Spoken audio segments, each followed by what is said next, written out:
Le jery tokana navela de mibahana de miova Fitsinjovana miaro fitiavana mifangaro miavaka misongadina ho anatin'ilay maro tsy mamela fa hiantoka fandresena hahatafita ireto harena Ekena Malalako Antoky fahasambarako ireto zanako mamikely le tazanako zahono fitaratra zanao lay natary tsy mahazo bilabila imason'ireo anako alavirina le mandiso ho anary andrika lapisy hoan'izay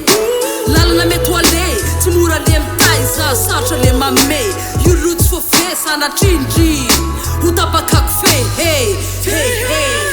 misaotra anao iray nampiasa zay na tsy lafatra zaho tsy hamela anareo misaotra anao iray nampiasa zay na tsy lafatra zaho tsy hamela anareo lelakely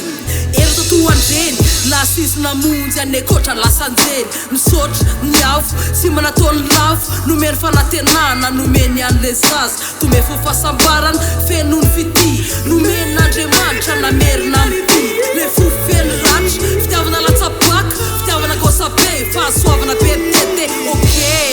manome fitoliam-po mandamindamy manisaika fisiny feno fanirina apetrako am'le avo tanteraka sahirina tondra hafanana tokana-pahazavana masarotiny arovako fa alam blessing from Jah misaotra anao iray nampiasa zay na tsy lafatra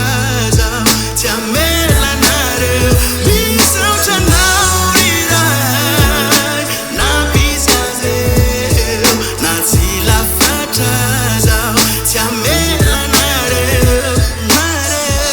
tonga fahasambarana amin'ny fiainako na mahafansetrana na mahafansainako